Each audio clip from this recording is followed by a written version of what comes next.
നമ്മള് നമ്മൾ അങ്ങനെ പോകാനറിയാം. നമ്മളെ മാമോടിക്ക് പിന്നെ അമ്പലത്തേക്ക് പിന്നെ എൻ്റെ വീട്ടിലേക്ക് പിന്നെ ഞാനും പോകട്ടോ. നമ്മോട് പറയാതെ പോയി ഞങ്ങൾ അത്രയൊക്കെ ഉണ്ട് അവിടെ. ദേവുട്ടി പറഞ്ഞ പോലെ നമുക്കിന്ന് കുറച്ചധികം പരിപാടികളുണ്ട് കേട്ടോ.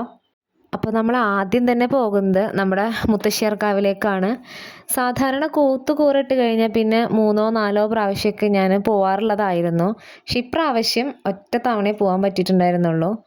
മാത്രമല്ല നമ്മുടെ പിള്ളേർ സംഘം ഇന്ന് തിരിച്ച് അവരുടെ വീട്ടിലേക്ക് പോവുകയാണ്. അപ്പോൾ നമ്മൾ നമ്മുടെ മുത്തശ്ശീനെ കണ്ടിട്ട് തൊഴുത് തിരിച്ചു പോകാമെന്ന് വിചാരിച്ചു. അപ്പോൾ അമ്പലത്തിൽ വന്നു കഴിഞ്ഞാൽ നമ്മൾ മുട്ടറക്കുമ്പോൾ ഒപ്പം പായസം കൂടി വഴിപാട് കഴിപ്പിക്കും. പിന്നെ അത് അവിടെ ഇരുന്നിട്ട് തന്നെ കഴിക്കുകയാണ് പതിവ്. അല്ലാതെ വീട്ടിൽ കൊണ്ടുവന്ന് കഴിഞ്ഞാൽ പിന്നെ ആ സാധനം വെറുതെ ബാക്കിയാക്കിയിട്ട് വേസ്റ്റാക്കി കളയും. അപ്പോൾ നമ്മൾ എന്തായാലും അമ്പലത്തിൽ നിന്ന് തൊഴുതിട്ട് തിരിച്ചു പോരാണ്. കുറച്ചധികം സമയം തന്നെ നമ്മൾ അവിടെ ഇരുന്നിട്ടുണ്ടായിരുന്നു. പിന്നെ ഇനി നമുക്ക് മാമൻ്റെ വീട്ടിൽ പോകണം.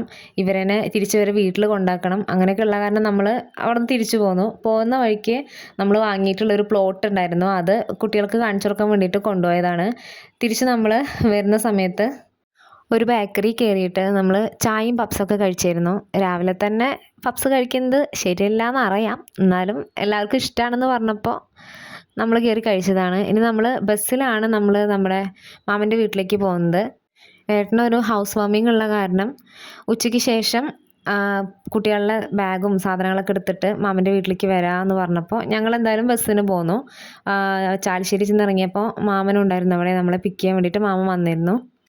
നമ്മുടെ വീടിൻ്റെ ഉമ്മറത്തേക്ക് ഇങ്ങനെ വണ്ടി കയറുന്നത് ഇപ്പോഴാണ് കേട്ടോ. കാരണം ഇവിടെ ചെറിയൊരു ഇടവഴിയായിരുന്നു. വണ്ടി ഇങ്ങനെ വലിയ വണ്ടികളൊന്നും കയറിയിരുന്നില്ല. ബൈക്കൊക്കെ കയറും, അല്ലാണ്ട് വലിയ കാറും ഓട്ടോയൊന്നും കയറിയിരുന്നില്ല. പക്ഷെ ഇപ്പോൾ ഈ വഴി വാങ്ങിയതിന് ശേഷം ഞാൻ ആദ്യമായിട്ടാണ് കേട്ടോ ഇങ്ങോട്ട് വരുന്നത്. പിന്നെ ഉച്ചയായപ്പോൾ നമ്മൾ ബിരിയാണി വാങ്ങിക്കൊണ്ട് വന്നിട്ടുണ്ടായിരുന്നു. അപ്പോൾ എല്ലാവരും കൂടിയിട്ട് ഇങ്ങനെ ഒരുമിച്ചിരുന്നിട്ട് ഫുഡൊക്കെ കഴിച്ചു. പിന്നെ വൈകുന്നേരം ആയപ്പോഴേക്കും നമ്മൾ നമ്മുടെ പിള്ളേരേനൊക്കെ കൊണ്ടാക്കി. പിള്ളേരെന്ന് പറഞ്ഞാൽ എൻ്റെ മേമയുടെ മക്കളാണ്, ശിഖ, വൈഗ, വൈഷ്ണവി. അതിനുശേഷം നമ്മൾ നമ്മുടെ വീട്ടിലേക്ക്, അതായത് പട്ടാമ്പിയിലേക്ക് തന്നെ തിരിച്ചു പോന്നു.